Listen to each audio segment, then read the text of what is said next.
Vikramshila IAS coaching institute 14 बीघा ऋषिकेश।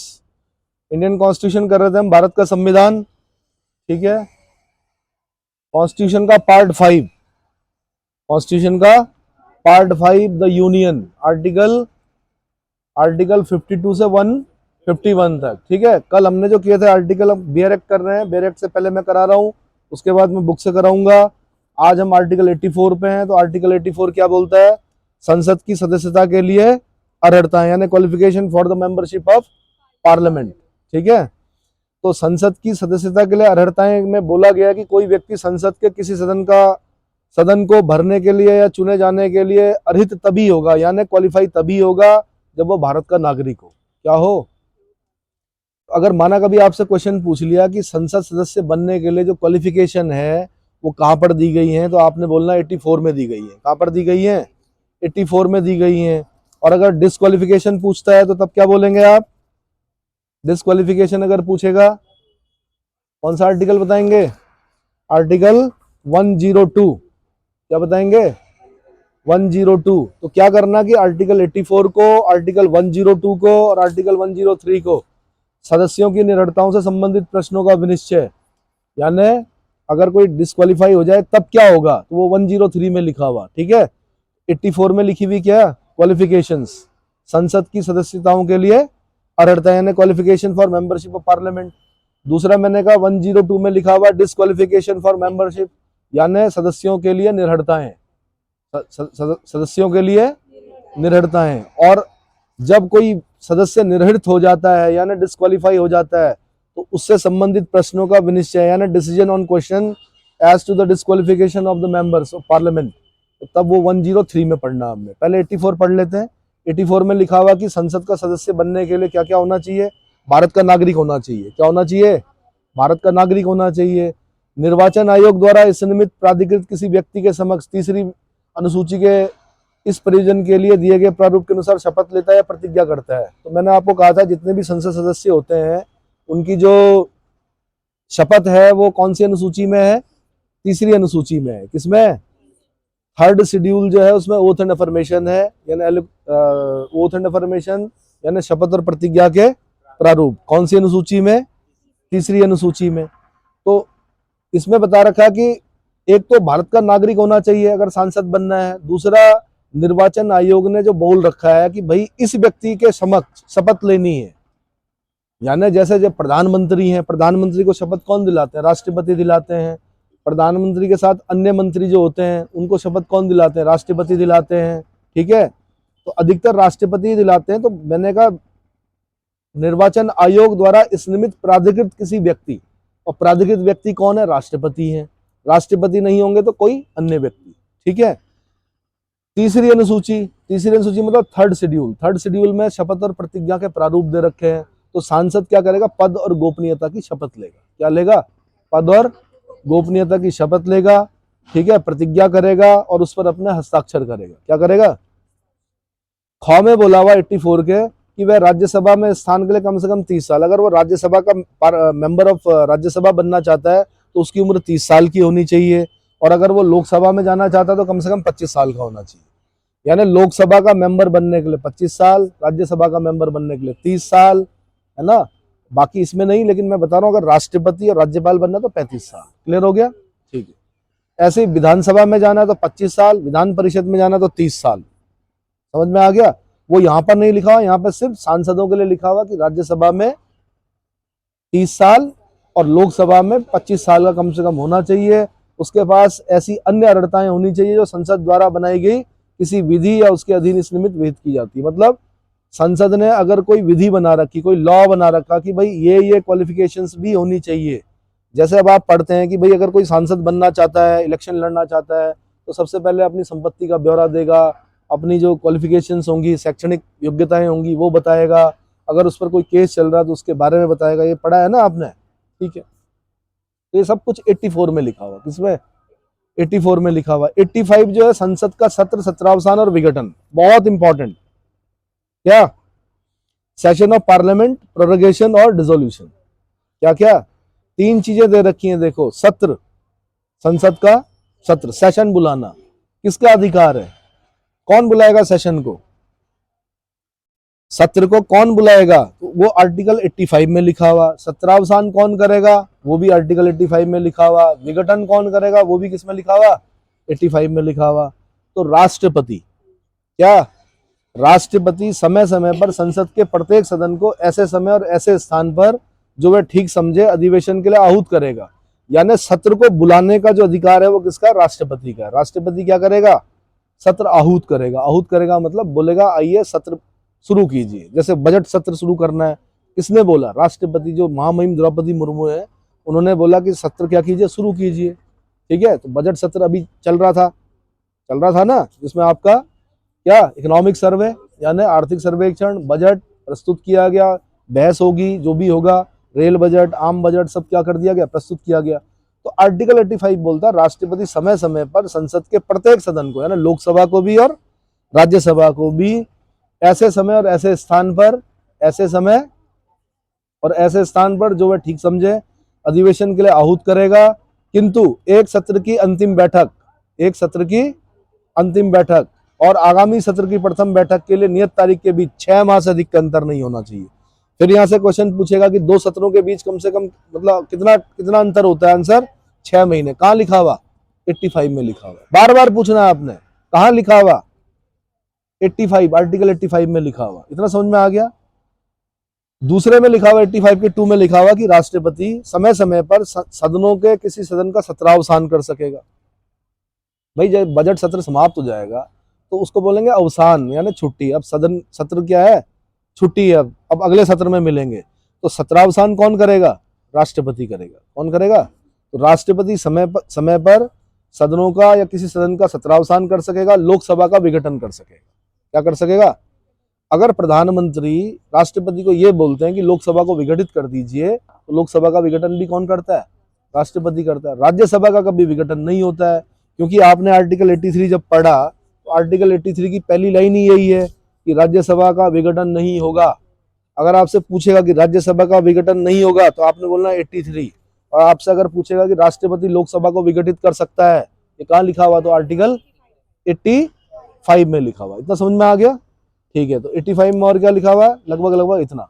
86, सदनों में अभिभाषण का और उनको संदेश भेजने का राष्ट्रपति का अधिकार। आपसे उल्टा पूछेगा, right to president to address and send message to the houses, यानी सदनों को जो एड्रेस करने का अधिकार है, अभिभाषण का जो अधिकार है, उनको संदेश भेजने का जो अधिकार है राष्ट्रपति का, वो कहां पर है, आर्टिकल 86 में है। कहां पर है, 86 में। 86, 87 लगभग एक जैसे लगते हैं।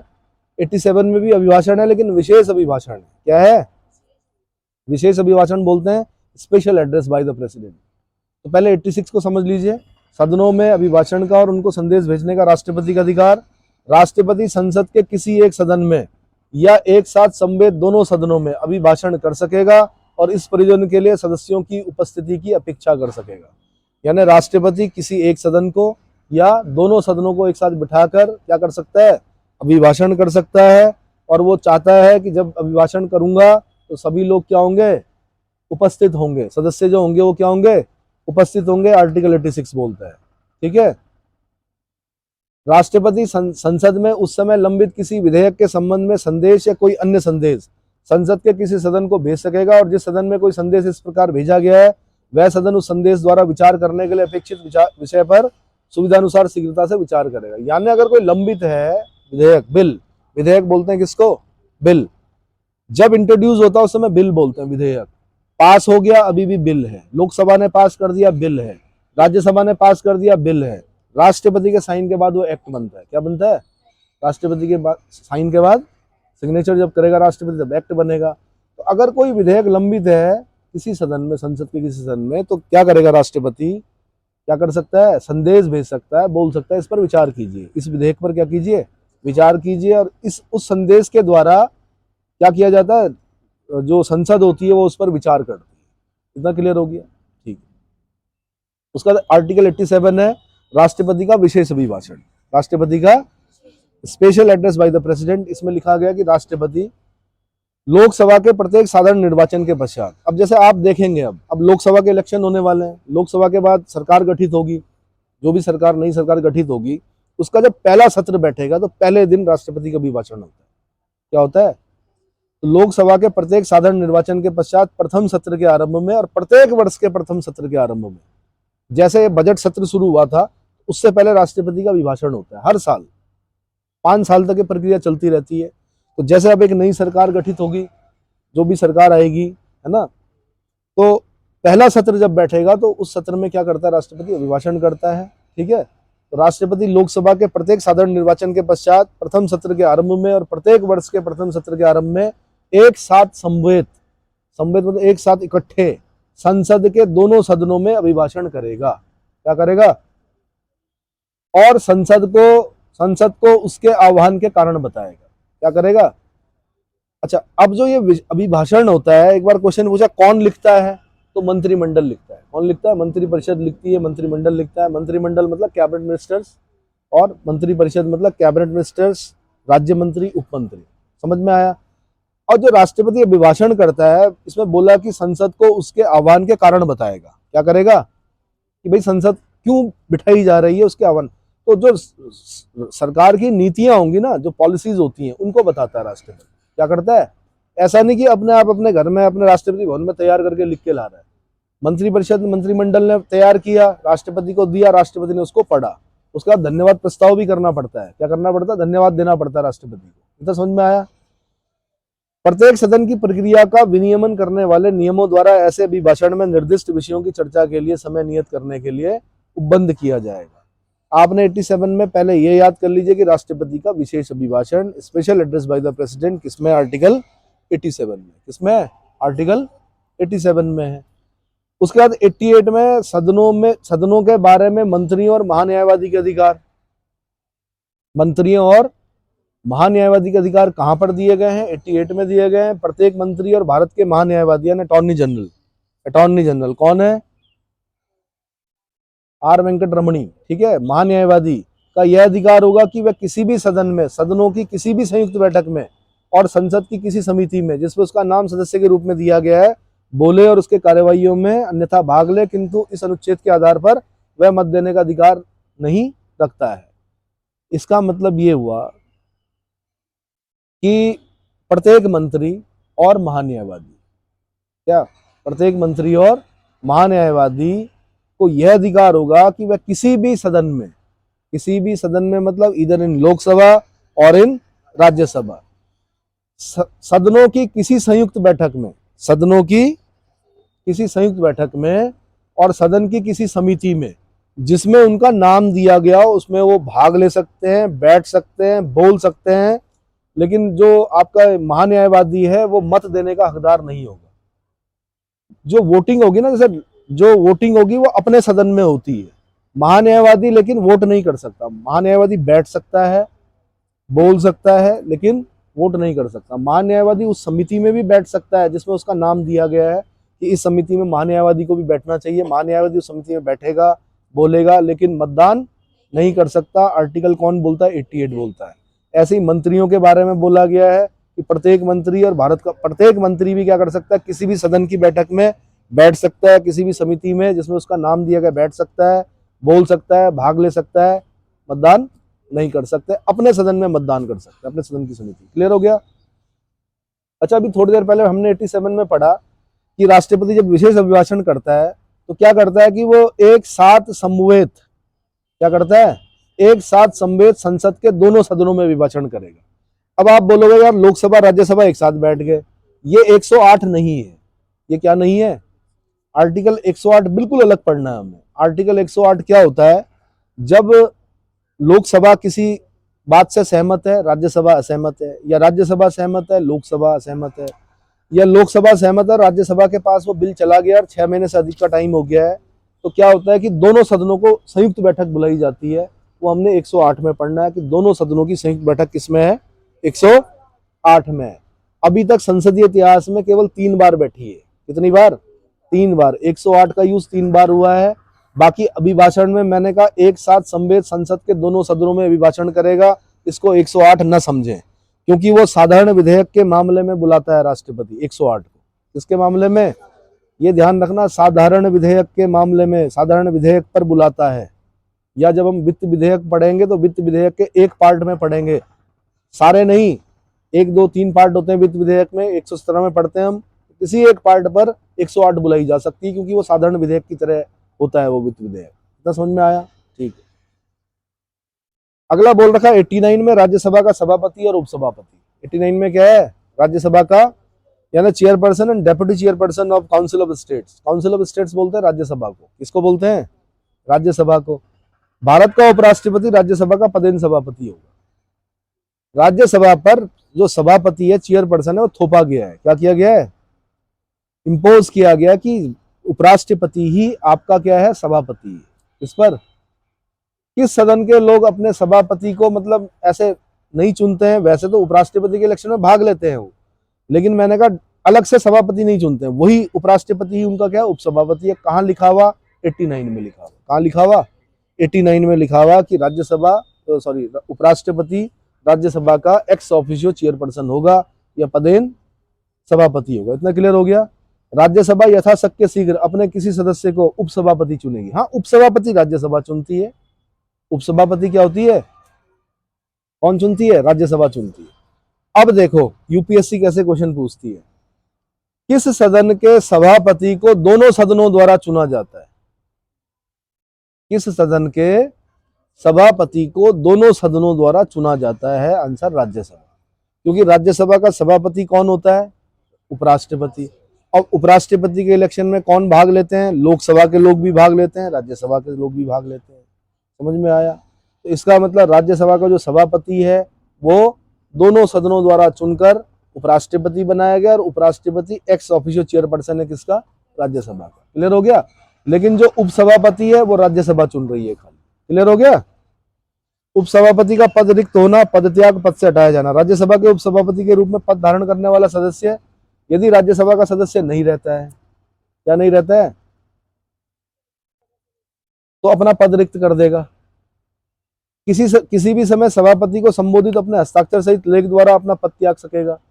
यानी राज्यसभा का सभापति अपना त्याग पत्र उपसभापति को देता है, और उपसभापति अपना त्याग पत्र किसको देता है? सभापति को देता है। इतना समझ में आ गया? ठीक है। राज्यसभा के तत्कालीन समस्त सदस्यों के बहुमत से पारित संकल्प द्वारा अपने पद से हटाया जा सकेगा। अब ये ध्यान रखना, उपराष्ट्रपति राज्यसभा का पदेन सभापति है? उपराष्ट्रपति को हटाने का अधिकार किसको है?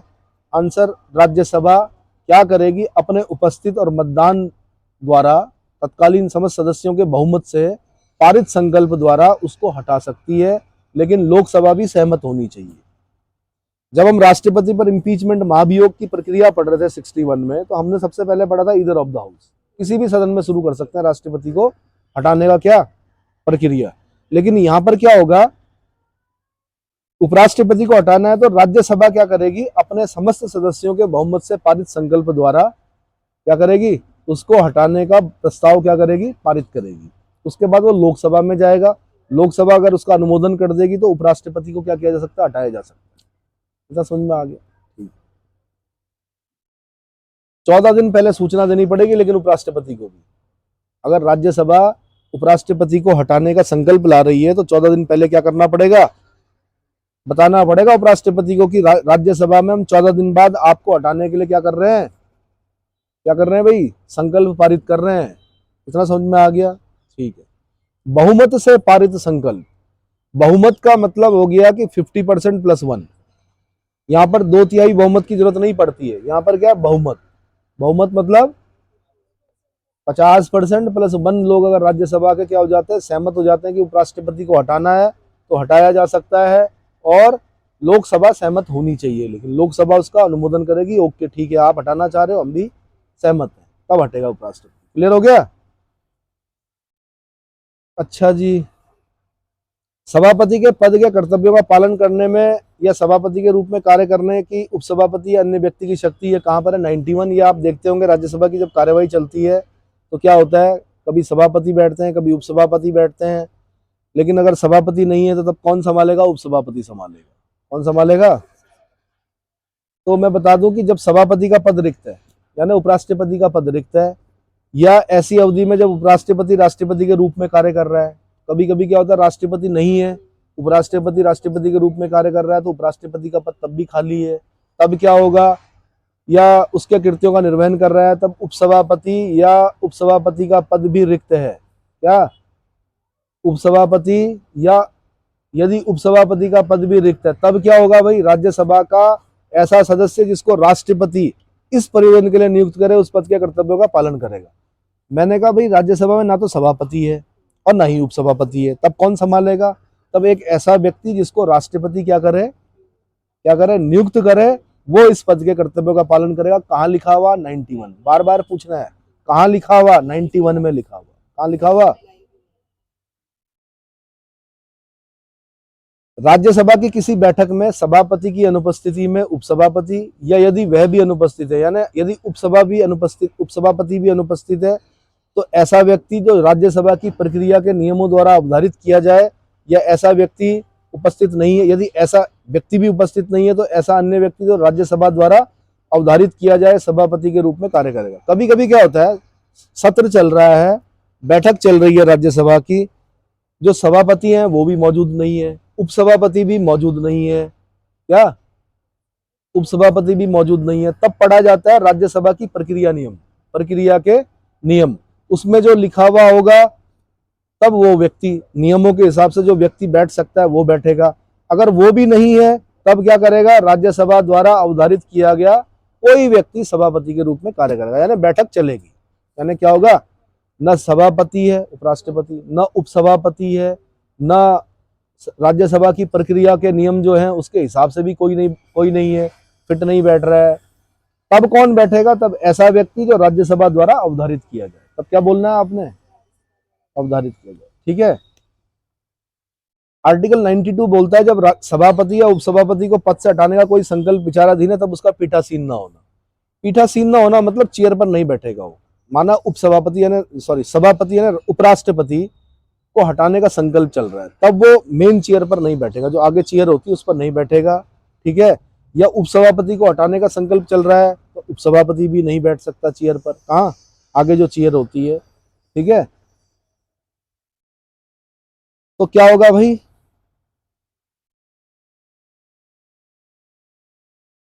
जब उपराष्ट्रपति को उसके पद से हटाने का कोई संकल्प राज्यसभा में विचाराधीन है, तब सभापति को राज्यसभा में बोलने, उसकी कार्यवाहियों में अन्यथा भाग लेने का अधिकार होगा, किंतु वह अनुच्छेद 100 में किसी बात के होते हुए भी ऐसे संकल्प पर या ऐसी कार्यवाहियों के दौरान किसी अन्य विषय पर मत देने का बिल्कुल हकदार नहीं होगा। क्या नहीं होगा? मत देने का बिल्कुल भी हकदार नहीं होगा। इस लाइन को खास हाईलाइट करना है आपने। क्लियर हो गया? क्या बोला मैंने? अभी आर्टिकल 100 भी पढ़ेंगे हम, वहां पर क्लियर हो जाएगी ये सारी चीजें। लेकिन 92 में आपने बोलना है अपनी पीठासीन नहीं होगा, यानी चेयर पर नहीं बैठेगा, क्योंकि उसको हटाने का क्या चल रहा है, संकल्प राज्यसभा में प्रस्तावित है, उस पर कार्रवाई चल रही है, तो वो अपनी पीठ पर नहीं बैठेगा। यानी जब उपराष्ट्रपति को उसके पद से हटाने का कोई संकल्प राज्यसभा में विचाराधीन है, तब सभापति को राज्यसभा में बोलने, उसके कार्यवाहियों में अन्यथा भाग लेने का अधिकार होगा, किंतु अनुच्छेद 100 में किसी बात के होते हुए भी वो ऐसे संकल्प पर ये ऐसी कार्यवाहियों के दौरान किसी अन्य विषय पर मत देने का बिल्कुल भी हकदार नहीं होगा। कहाँ लिखा हो? 92 में। ठीक है। 93 में लिखा हुआ लोकसभा अध्यक्ष। क्या लिखा हुआ? 93 को आपने 89 के साथ पढ़ना है। 89 राज्यसभा का सभापति और उपसभापति, आपने 93 में पढ़ना है लोकसभा का अध्यक्ष और उपाध्यक्ष। आपको पता ही है लोकसभा क्या करती है, आपको बता देता हूं। अब इलेक्शन होंगे, सरकार गठित होगी। देखो, जब ये सरकार क्या करेगी, क्या मतलब विघटित हो जाएगी, लोकसभा विघटित हो जाएगी, तो सबके शक्तियां खत्म हो जाएंगी। सिर्फ एक व्यक्ति होगा जो अपने पद पर बना रहेगा, वो है लोकसभा अध्यक्ष। कौन? और ये लोकसभा अध्यक्ष तब तक बना रहेगा जब तक कि नई सरकार का पहला सत्र की पहली बैठक नहीं बैठती है। तो क्या होगा कि जिस दिन पहली बैठक बैठेगी उस दिन लोकसभा अध्यक्ष का कार्यकाल क्या होता है, पूरा होता है। क्या होता है? तो उस दिन क्या करते हैं, जो सबसे वरिष्ठ व्यक्ति होता है उसमें से, जैसे आप में सबसे बड़ी उम्र का या सबसे ज्यादा बार जो जीत कर आ रखा है, उसको प्रोटेम स्पीकर बनाते हैं। क्या बनाते हैं? Pro tem speaker. फिर क्या कराएगा, आप लोगों के, यानी अगर आप सब मेंबर ऑफ लोकसभा हैं, आप ही के बीच में से एक लोकसभा अध्यक्ष क्या किया जाएगा, चुना जाएगा। प्रोटेम स्पीकर उसको सीट देगा और तब लोकसभा अध्यक्ष बन गया। मैंने कहा लोकसभा क्या करती है, अपने में से एक अध्यक्ष चुनती है और एक उपाध्यक्ष चुनती है। कहाँ लिखा हुआ? 93 में लिखा हुआ। कहाँ लिखा हुआ? 93 में लिखा हुआ है। ठीक है, अध्यक्ष और उपाध्यक्ष का पद रिक्त होना, पद त्याग, पद से हटाया जाना। फिर दोबारा वही, अगर लोकसभा का सदस्य नहीं रह जाता कोई व्यक्ति तो वो लोकसभा अध्यक्ष भी नहीं रहेगा। अगर माना लोकसभा की मेंबरशिप खत्म हो गई किसी की तो वो लोकसभा अध्यक्ष भी नहीं रहेगा। एक बात ये कह रखी 94 में। दूसरा कह रखा किसी भी समय वह अध्यक्ष को क्या कर सकता है, अपना त्याग पत्र दे सकता है। अध्यक्ष उपाध्यक्ष को, उपाध्यक्ष अध्यक्ष को, क्या किसी भी समय यदि वह सदस्य अध्यक्ष है तो उपाध्यक्ष को संबोधित, और यदि वह उपाध्यक्ष है तो अध्यक्ष को संबोधित अपने हस्ताक्षर सहित लेख द्वारा अपना पद त्याग सकेगा। यानी लोकसभा अध्यक्ष अपना त्याग पत्र किसको देता है, उपाध्यक्ष को देता है, और उपाध्यक्ष अपना त्याग पत्र किसको देता है, अध्यक्ष को देता है। इतना समझ में आया? कहाँ लिखा हुआ? 94 में लिखा हुआ। कहाँ लिखा हुआ? 94 में लिखा हुआ। लोकसभा अध्यक्ष को कौन हटा सकता है, उपाध्यक्ष को कौन हटा सकता है? तो लोकसभा के तत्कालीन समस्त सदस्यों के बहुमत से पारित संकल्प द्वारा अपने पद से हटाया जा सकेगा। बिल्कुल वही प्रोसेस, 14 दिन पहले बताना पड़ेगा। लोकसभा क्या कर सकती है, अपने अध्यक्ष को हटा सकती है। ठीक है, 14 दिन पहले बताना पड़ता है। कितने दिन पहले? 14 दिन पहले बताना पड़ता है। इसी में लिखा हुआ 94 में। परंतु यह और कि जब कभी लोकसभा का विघटन किया जाता तो विघटन के पश्चात होने वाले लोकसभा के प्रथम अधिवेशन के ठीक पहले तक अध्यक्ष अपने पद को रिक्त नहीं करेगा। जो बात मैं बता रहा हूं कि अब जब सरकार, मोदी सरकार जो चल रही है, ये अब लोकसभा विघटित हो जाएगी। ठीक है, सारे मंत्री, प्रधानमंत्री, कोई पद नहीं होगा। लेकिन क्या आ गया, इलेक्शन हो गया, सत्र बैठने में टाइम लगता है। पहली बैठक जब बैठेगी तो वहां तक लोकसभा अध्यक्ष रहेगा, बाकी कोई कुछ नहीं रहेगा। लेकिन लोकसभा अध्यक्ष क्या रहेगा, लोकसभा अध्यक्ष रहेगा। इतना क्लियर हो गया? बाकी 95 में वही लिखा हुआ कि अध्यक्ष के पद के कर्तव्यों का पालन करने या अध्यक्ष के रूप में कार्य करने की उपाध्यक्ष की या अन्य व्यक्ति की, अध्यक्ष नहीं होगा तो उपाध्यक्ष होगा, है ना, उपाध्यक्ष नहीं होगा तो कोई अन्य व्यक्ति होगा, है ना। राष्ट्रपति करेगा इस प्रयोजन के लिए किसी व्यक्ति को उस पद के कर्तव्यों का पालन करने के लिए। या अगर बैठक बैठ रही है, लोकसभा अध्यक्ष नहीं है तो उपाध्यक्ष, उपाध्यक्ष नहीं है तो कोई अन्य व्यक्ति, जिसे लोकसभा क्या करे, अवधारित करे अध्यक्ष के रूप में। 96 में भी वही लिखा हुआ, जब उसको हटाने का संकल्प विचाराधीन है तो वो पीठ पर नहीं बैठेगा, लोकसभा अध्यक्ष की कुर्सी पर नहीं बैठेगा। कौन? लोकसभा अध्यक्ष को हटाने का संकल्प विचाराधीन जब होगा तब वो अपनी कुर्सी पर नहीं बैठेगा। लोकसभा की किसी भी बैठक में जब अध्यक्ष को उसके पद से हटाने का संकल्प विचाराधीन है तब अध्यक्ष या उपाध्यक्ष को उसके पद से हटाने का कोई संकल्प विचाराधीन है तब उपाध्यक्ष उपस्थित रहने पर भी पीठासीन नहीं होगा। और आर्टिकल 95 के खंड 2 के उपबंध ऐसी प्रत्येक बैठक के संबंध में वैसे ही लागू होंगे जैसे वो बैठक के संबंध में लागू होते थे। ठीक है, और एक चीज और बता दूं, इसी के 2 में लिखा हुआ कि मत बराबर होने की दशा में मत देने का हकदार नहीं होगा। 96 के 2 में लिखा हुआ कि जब अध्यक्ष को उसके पद से हटाने का कोई संकल्प लोकसभा में विचाराधीन है, कहां पर? लोकसभा में विचाराधीन है, तब उसको लोकसभा में बोलने, उसकी कार्यवाहियों में अन्यथा भाग लेने का अधिकार होगा। लेकिन 100 में, अनुच्छेद 100 में किसी बात के होते हुए भी ऐसे संकल्प पर या ऐसी कार्यवाहियों के दौरान किसी अन्य विषय पर प्रथमता ही मत देने का हकदार होगा। मत बराबर होने की, कास्टिंग वोट डालने का अधिकार नहीं होगा। प्रथमता मत दे सकता है लेकिन 50-50 हो गया तो कास्टिंग वोट नहीं डाल सकता। कहां लिखा हुआ? 96 के 2 में लिखा हुआ। कहां लिखा हुआ? ठीक है, बाकी 97 में सभापति, उपसभापति, अध्यक्ष, उपाध्यक्ष के वेतन भत्ते कौन तय करेगा? राज्यसभा के सभापति, उपसभापति को तथा लोकसभा के अध्यक्ष, उपाध्यक्ष को ऐसे वेतन भत्ते जो संसद विधि द्वारा क्या करे, नियत करे, संसद करती है। ठीक है, संसद का सचिवालय कहां पर लिखा हुआ? 98 में लिखा हुआ, सेक्रेटरीट। आप एसएससी निकालिए, सीजीएल जिसे बोलते हैं, ग्रेजुएट लेवल का सीजीएल अगर आप निकालते हैं, कॉमन ग्रेजुएट लेवल, तो कहाँ जाते हैं आप? अगर टॉपर्स हैं, टॉपर मतलब बहुत अच्छे मार्क्स हैं आपके, तो केंद्रीय सचिवालय में जाते हैं। कहाँ जाते हैं? लोकसभा का अपना सचिवालय होता है, राज्यसभा का अपना सचिवालय होता है, एक प्रधानमंत्री कार्यालय होता है। क्या होता है? पीएमओ, प्रधानमंत्री कार्यालय। तो लोकसभा का सचिवालय, राज्यसभा का सचिवालय। तो एसएससी की अगर आप तैयारी करते हैं, आपका मैथमेटिक्स अच्छा है, इंग्लिश अच्छा है, जीएस अच्छा है, तो आप आराम से क्या कर सकते हो? केंद्रीय सचिवालय में जा सकते हो। जैसे उत्तराखंड में आप आरओ देते हो, review officer, assistant review officer, तो कहाँ जाते हो आप? विधानसभा के सचिवालय देहरादून में जाते हो, है ना। या तो आप समीक्षा अधिकारी बनते हो या सहायक समीक्षा अधिकारी बनते हो। तो लेकिन एसएससी, क्योंकि केंद्र की जो पेपर होगा वो कौन कराएगा? एसएससी कराएगा। उसमें अगर आपके बहुत अच्छे मार्क्स हैं तो आप कहाँ जाओगे? केंद्रीय सचिवालय में जाओगे। तो संसद का सचिवालय कहाँ है? 98 में। कहाँ पर है? आर्टिकल 98 में है। ठीक है। 99 में लिखा हुआ सदस्यों द्वारा शपथ और प्रतिज्ञान। क्या लिखा हुआ? संसद का प्रत्येक सदन का प्रत्येक सदस्य अपना स्थान ग्रहण करने से पहले, खाली मंत्रियों की बात नहीं कर रखी है, जितने भी सांसद हैं, जितने भी सांसद हैं, वो अपना स्थान ग्रहण करने से पहले राष्ट्रपति या उसके द्वारा निमित्त, या तो राष्ट्रपति या उसके द्वारा निमित्त कोई व्यक्ति के समक्ष तीसरी अनुसूची, थर्ड शेड्यूल में जो उनके लिए लिखी गई है ओथ, अफर्मेशन, शपथ और प्रतिज्ञा करेंगे। क्या करेंगे? शपथ लेगा, प्रतिज्ञा करेगा और उस पर हस्ताक्षर करेगा।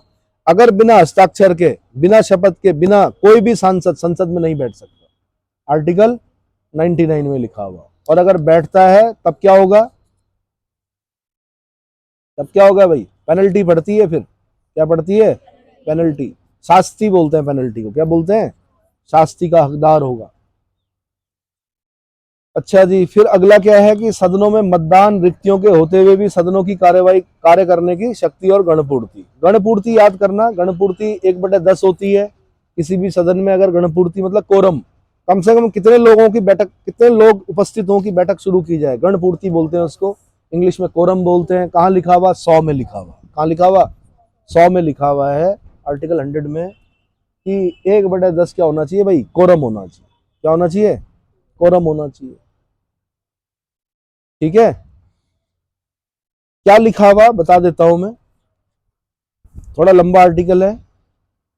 आर्टिकल 100, सदनों में मतदान रिक्तियों के होते हुए भी सदनों की कार्य करने की शक्ति और गणपूर्ति। यानी इस संविधान में यथा अन्यथा उपबंधित के सिवाय, ये इस पर ध्यान नहीं देना आपने, ये बाद में समझाऊंगा क्या होता है यथा अन्यथा, क्या मतलब होता है इनका। फिलहाल याद कीजिए, प्रत्येक सदन की बैठक में या सदनों की संयुक्त बैठक में सभी प्रश्नों का अवधारण अध्यक्ष को अथवा सभापति या अध्यक्ष के रूप में कार्य करने वाले व्यक्ति को छोड़कर उपस्थित और मतदान करने वाले सदस्यों के बहुमत से किया जाएगा। सभापति या अध्यक्ष अथवा उस रूप में कार्य करने वाले व्यक्ति प्रथमतः मत नहीं देंगे, किंतु मत बराबर होने की दशा में उनको निर्णायक मत देने का अधिकार होगा और उसका प्रयोग करेगा। मैंने कहा कास्टिंग वोट।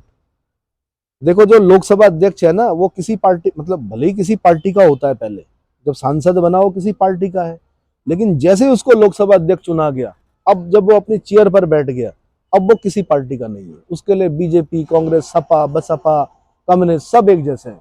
वो किसी के प्रति क्या नहीं करेगा? पार्शियलिटी नहीं करेगा, भेदभाव नहीं करेगा। इवन वो किसी भी बैठक में भाग नहीं लेगा। ऐसा नहीं होगा कांग्रेस का कोई अध्यक्ष बैठा हुआ, कांग्रेस का कार्यक्रम चल रहा, वहां जाएगा, नहीं जाएगा। किसी भी बैठक में भाग नहीं लेगा अब। क्यों? क्योंकि वो अब क्या है? लोकसभा अध्यक्ष है या लोकसभा उपाध्यक्ष है या राज्यसभा का सभापति है या उपसभापति है। ठीक है। अब मैंने कहा इनको प्रथमतः मत देने का अधिकार नहीं होता क्योंकि यहाँ चेयर पे बैठे हुए, लेकिन क्या हुआ कि वोटिंग हुई, 50-50 हो गया। क्या हो गया? 50-50 हो गया। तब वो कास्टिंग वोट डालेगा। क्या करेगा? उसको बोलते हैं कास्टिंग वोट को हिंदी में क्या? निर्णायक मत देगा। क्या देगा? तो निर्णायक मत कहां पर लिखा हुआ? आर्टिकल 100 में लिखा हुआ। कहां लिखा हुआ? आर्टिकल 100 में लिखा हुआ। संसद के किसी सदन की सदस्यता में कोई रिक्ति होते हुए भी उस सदन को कार्य करने की शक्ति होगी यदि बाद में यह पता चलता है कि कोई व्यक्ति जो ऐसा करने का हकदार नहीं था, कार्यवाही में उपस्थित रहा, उसने मत दिया या अन्यथा भाग लिया, तो संसद की कोई कार्यवाही संसद की कोई कार्यवाही क्या होगी? विधि मान्य होगी। क्या होगी? माना संसद की सदन की सदस्यता में कोई रिक्ति, कोई किसी की डेथ हो गई। क्या हो गई? किसी की डेथ हो गई। या राज्यसभा में हम पढ़ते हैं कि प्रत्येक क्या 2 वर्ष में 1/3 सदस्य क्या होते हैं? रिटायर हो जाते हैं। क्या होते हैं? अब गलती से क्या हुआ कि 2 वर्ष 3 दिन हो गए, बैठक चल रही है, उस आदमी को 2 वर्ष में रिटायर हो जाना चाहिए था, लेकिन क्या हुआ कि रिटायर होने के बाद भी वो बैठ गया। क्या हो गया? बैठ गया, मतदान कर दिया। तो ऐसा नहीं कि अविधि मान्य नहीं होगा, वो विधि मान्य ही माना जाएगा, माना बाद में पता चल भी जाता है। समझ में आ गया? तो संसद की कोई कार्यवाही विधि मान्य होगी। क्या होगी? अगर वो, मैंने कहा कोई व्यक्ति जो ऐसा करने का हकदार नहीं था, अब भाई आपका कार्यकाल पूरा हो गया, 2 साल हो गए, मतलब 6 साल हो गए, सॉरी 6 साल हो गए। राज्यसभा के सदस्य का कार्यकाल कितना? 6 साल। लेकिन क्या है कि नंबर आ गया था, वो हर प्रत्येक 2 वर्ष में एक 23 सदस्य क्या होंगे, रिटायर होंगे। रिटायर होना था, 6 साल और कुछ दिन और हो गए, बैठक में बैठ गया, वोट कर दिया, तो अब क्या करेंगे? अब विधि मान्य करेंगे उसको? नहीं, विधि मान्य होगा। क्या होगा? वो विधि मान्य बाद में पता चला ना। ऐसा अगर कोई व्यक्ति बैठता है, जब तक संसद विधि द्वारा अन्यथा उपबंध ना करे तब तक संसद के प्रत्येक सदन का अधिवेशन गठित करने के लिए गणपूर्ति कितनी होगी? कुल संख्या का 10वां भाग होगी। 1/10 याद रखना आपने। गणपूर्ति मतलब कोरम, कम से कम कितने सदस्य बैठे हों कि कार्यवाही क्या की जाए, शुरू की जाए, 1/10। इतना क्लियर हो गया। यदि सदन के अधिवेशन में किसी समय गणपूर्ति नहीं है तो सभापति या अध्यक्ष अथवा उस रूप में कार्य करने वाले व्यक्ति का कर्तव्य होगा कि वह सदन को स्थगित कर दे। नहीं बोलते हम सदन स्थगित, भाई आज क्या है कि आज गणपूर्ति नहीं है, सदन को क्या कर रहे हैं हम? स्थगित कर रहे हैं। स्थगित करने का कहां दे रखा? 100 में दे रखा। अब देखो 100 में कितनी चीजें पढ़ी हमने। नंबर 1 क्या पढ़ा? कास्टिंग वोट पढ़ा, निर्णायक मत। नंबर 2 क्या पढ़ा? कि अगर गलती से कोई बैठ गया जिसको अधिकार नहीं था, उसने मत कर दिया, तो बाद में पता चला तो भी विधि मान्य होगा। कहाँ लिखा हुआ? 100 में लिखा हुआ। ठीक है। तीसरी चीज जो हमें पता चली, गणपूर्ति 1/10 होती है। चौथी हमें पता चली कि अगर गणपूर्ति नहीं है, अध्यक्ष या सभापति या उस रूप में बैठा हुआ कोई भी व्यक्ति क्या करता है? स्थगित कर सकता है क्या? सदन को। इतना क्लियर हो गया? ये 100 में लिखा हुआ। ऐसे स्थानों का रिक्त होना, क्या होना? कोई व्यक्ति संसद के दोनों सदनों का सदस्य एक साथ नहीं हो सकता भाई। ऐसा नहीं कि मेंबर ऑफ लोकसभा भी और मेंबर ऑफ राज्यसभा भी, एक जगह छोड़ना पड़ेगा उसको। ऐसा भी नहीं होगा कि मेंबर ऑफ लोकसभा भी है और साथ में विधानसभा का एमएलए भी है, ऐसा भी नहीं होगा। जरा समझ। कहां लिखा हुआ? 101 में लिखा हुआ। कहां लिखा हुआ? कोई व्यक्ति संसद के दोनों सदनों का सदस्य नहीं होगा और जो व्यक्ति दोनों सदनों का सदस्य चुन लिया जाता है उसको एक या दूसरे सदन का स्थान को रिक्त करने के लिए संसद विधि द्वारा उपबंध करती है। क्या करती है? अगर यार मैं राज्यसभा मेंबर हूं माना और मैं लोकसभा के लिए चुना गया, तो मैं क्यों रहूंगा राज्यसभा का मेंबर भाई? राज्यसभा भले ही उच्च सदन है, बट मैं राज्यसभा में रहना पसंद नहीं करूंगा, क्योंकि लोकसभा लोकप्रिय सदन है। लोकसभा में डायरेक्ट लोगों ने मुझको वोट किया है, मैं कहां बैठना पसंद करूंगा? लोकसभा में। राज्यसभा में क्यों बैठूं? राज्यसभा के पास ज्यादा शक्तियां नहीं है, लोकसभा के पास क्या है? शक्तियां हैं। समझ में आया? ठीक है। कोई व्यक्ति संसद या किसी राज्य के विधानमंडल के किसी सदन का या दोनों सदनों का ऐसा भी नहीं होगा कि मैं एमपी भी हूं, मेंबर ऑफ पार्लियामेंट, यानी मैं मेंबर ऑफ लोकसभा भी हूं और एमएलए भी हूं, मेंबर ऑफ लेजिस्लेटिव असेंबली भी हूं। अगर ऐसा होगा तो भी क्या करना पड़ेगा? एक जगह। माना मैं विधायक हूं, खुद सोचो, मैं विधायक हूं उत्तराखंड में और तब तक मैं चुन लिया गया क्या? Member of Lok Sabha. तो आपको लगता है कि मैं विधायक रहूंगा यहाँ पर? मैं लोकसभा में बैठूंगा भाई। कहाँ बैठूंगा? वैसे मुझे राजनीति से कोई मतलब नहीं, मुझे नहीं जाना, पर मैं बता रहा हूं कि अगर मैं विधायक हूं तो मैं कहाँ जाना पसंद करूंगा? हर विधायक का सपना होता है कि मैं एक दिन कहाँ बैठूं? संसद के अंदर बैठूं। कहाँ बैठूं? ठीक है। तो क्या करूंगा? एमएलए के पद से त्यागपत्र देना पड़ेगा। हाँ, अगर ऐसा होगा कि मैं सांसद हूं, क्या हूं, और मैं वहां मंत्री भी नहीं हूं, या तो मैं रक्षा मंत्री, वित्त मंत्री, विदेश मंत्री, कुछ बड़ा मंत्री, मैं वहां खाली सांसद हूं, तब तक उत्तराखंड में उत्तराखंड में बोला पार्टी, मेरी पार्टी ने मुझको बोला अब आप उत्तराखंड के मुख्यमंत्री हो, तो यार मैं मुख्यमंत्री बनना ज्यादा पसंद करूंगा ना, मैं सांसद क्यों रहूंगा फिर? मैं तो वहां साधारण सांसद हूँ, कोई पूछता ही, नंबर ही नहीं आता मेरा बोलने का। यहाँ पे तो मैं क्या रहूंगा? मुख्यमंत्री रहूंगा। आपने देखा होगा उत्तराखंड में कई बार क्या हुआ, सांसद जो थे उन्हें यहाँ का मुख्यमंत्री बनाया, उन्होंने अपनी संसदी छोड़ी और कहाँ है? मुख्यमंत्री बने, और 6 महीने के अंदर यहाँ विधायक का इलेक्शन लड़ा उन्होंने एक सीट पर। समझ पा रहे हो? आसान भाषा में समझा रहा हूं, उसको समझो। ठीक है। तो भाई इसमें ऐसे ही बता रखा है, एक जगह छोड़ना पड़ता है, काफी लंबा आर्टिकल है। ठीक है। लेकिन इसमें एक बड़ी इंपॉर्टेंट चीज है आर्टिकल 101 में, कि अगर आप 60 दिन तक अनुपस्थित रहते हो, कितने, ये आईएएस का क्वेश्चन है, कितने दिन तक अनुपस्थित होने पर किसी व्यक्ति की सदस्यता समाप्त हो जाती है? 60 दिन की अनुपस्थिति में अनुपस्थित रहता है कोई व्यक्ति तो उसकी सदस्यता क्या हो जाती है? समाप्त हो जाती है। कहाँ लिखा हुआ? 101 में लिखा हुआ भाई। और इस 60 दिन को गिनने में, उक्त अवधि की संगणना करने में किसी ऐसी अवधि का हिसाब नहीं लिया जाएगा जिस दौरान सदन सत्रावसित या निरंतर 4 दिन से अधिक दिनों तक स्थगित रहो। अगर लगातार 4 दिन तक स्थगित रहो उसको नहीं गिनते उन 4 दिनों को। बाकी 60 दिनों की गिनती जब होगी तो क्या होगा? 4 दिन लगातार स्थगित रहो तो उसको नहीं गिनते हैं, तब फिर 64 दिन पर आपने 60 याद करना कि 60 दिन तक अनुपस्थित हो, आपकी सदस्यता संसद से समाप्त। इतना समझ में आ गया?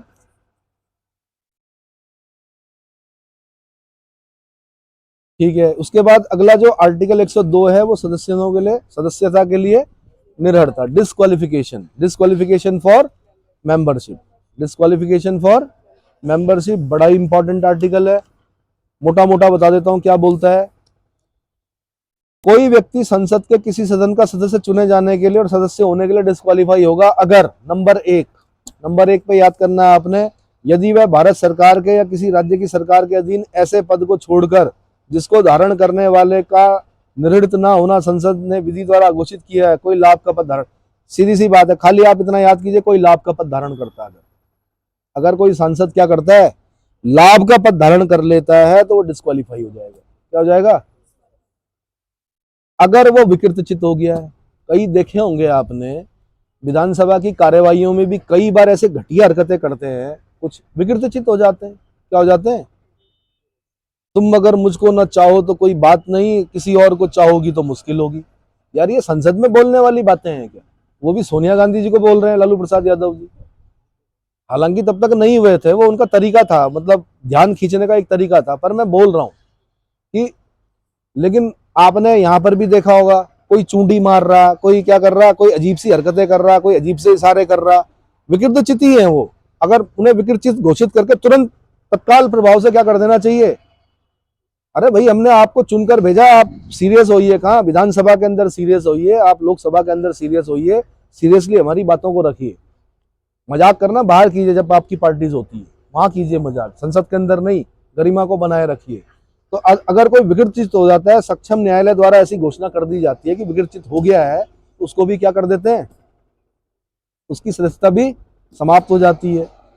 यदि कोई अनुन्मोचित दिवालिया है, इंसॉल्वेंट है, अगर कोई कैसा अनडिस्चार्ज इंसॉल्वेंट है, वो भी क्या हो जाएगा? डिस्क्वालीफाई हो जाएगा। यदि वह भारत का नागरिक नहीं है, पता चला कि सांसद है और किसी दूसरे देश की नागरिकता ग्रहण कर ली उसने, क्या कर ली, पहले धन भेजा स्विस बैंक में जमा किया, बाद में यूके की क्या कर दी उसने, वहां की नागरिकता ले ली और किसी को बताया नहीं, और पता चल गया कि भाई इसने वहां की नागरिकता ले रखी है। बीच में आया था प्रश्न कि किसी और देश की नागरिकता भी ले रखी है कुछ लोगों ने, ठीक है, तो क्या होगा, वो भी डिस्क्वालीफाई हो जाएगा। उसने किसी विदेशी राज्य की नागरिकता स्वेच्छा से अर्जित कर ली है और वह किसी विदेशी राज्य के प्रति निष्ठा या अनुशक्ति को अभी स्वीकार किए हुए हैं, तो भी उसकी क्या हो जाएगी भाई? समझ में आ गया?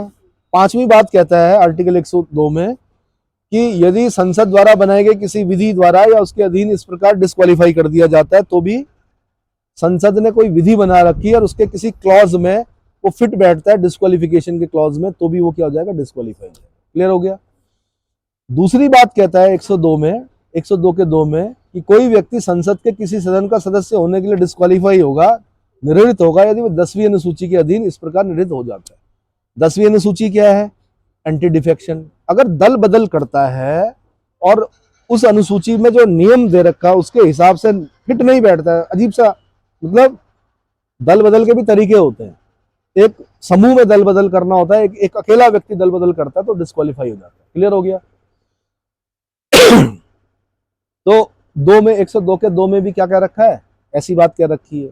अब आर्टिकल 103 भाई, कौन सा? कि सदस्यों की निर्भरता से संबंधित प्रश्नों पर विनिश्चय, decision on questions as to disqualification of the members.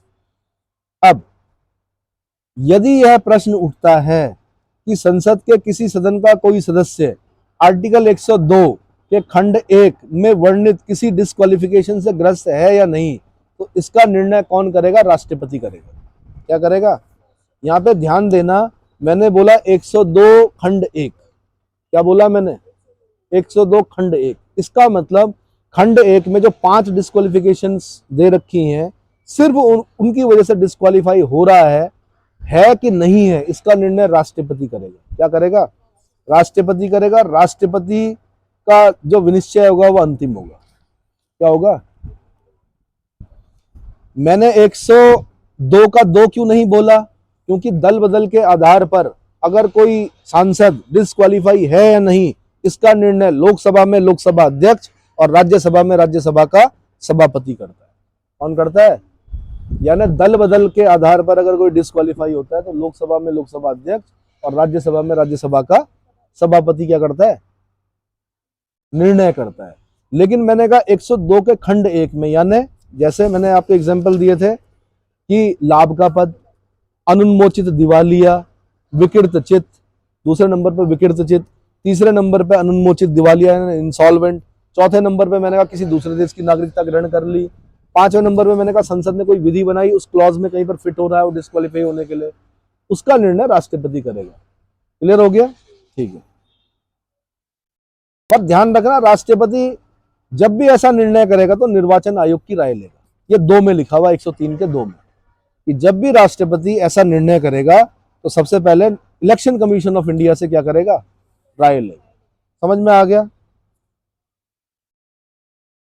104 में कह रखा कि भाई किसी ने शपथ नहीं ली, किसी ने प्रतिज्ञा नहीं की और साथ में डिस्क्वालीफाई हो गया, या तो उसने शपथ नहीं ली, प्रतिज्ञा नहीं ली, डिस्क्वालीफाई हो गया, फिर भी बैठक में बैठ गया, फिर भी क्या कर दिया? मत दे दिया, उसने वोट कर दिया, तो उस पर शास्ति पड़ेगी। शास्ति मतलब पेनल्टी पड़ेगी। कौन कहता है? आर्टिकल 104 कहता है। कौन बोलता है? पेनल्टी समझते हो? पेनल्टी पड़ेगी पर डे के हिसाब से, जितने दिन बैठा होगा वो। अब कितनी पेनल्टी पड़ती है? 500 रुपए की मात्र। यार बढ़िया है, 500 रुपए में बैठ जाओ, क्या दिक्कत है? क्या? अरे भाई बदलो इसको, 5 करोड़ रुपए करो फालतू में। बिना आपने शपथ नहीं ली, आपने प्रतिज्ञा नहीं की, आप अरित नहीं हो, डिस्क्वालीफाई हो, उसके बाद भी आप बैठ रहे हो, आप बैठक में भाग ले रहे हो, साथ में वोटिंग कर रहे हो, 500 रुपए मात्र। ये बड़ा आश्चर्यचकित करने वाली, ये बहुत पुरानी बात है, उसमें 500 रुपए बहुत होते थे। इसको चेंज करो, और मोदी जी से कहूंगा अभी कर लो अब, क्योंकि सरकार क्या होने वाली है, इस समय किया जा सकता है ना। इसको बढ़ाओ भाई 500 रुपए को। ठीक है, याद करने के लिए कर रहा हूं मैं ऐसा। ठीक है, अब इसके बाद भाई आगे के जो आर्टिकल है, मैं चाह रहा था 106 तक करा दूं जल्दी जल्दी। संसद के सदनों की, उनके सदस्यों की, समितियों की शक्तियां, विशेषाधिकार। अगर आपसे पूछेगा संसद के सदनों की और उसके सदस्यों और समितियों की जो शक्तियां और विशेषाधिकार है वो कहां पर दे रखे हैं? आर्टिकल 105 में दे रखे हैं। क्या अधिकार होते हैं, क्या शक्तियां होती है, बड़ा आर्टिकल है। इसको मेरे ख्याल से अगली क्लास में बताऊंगा। ठीक है।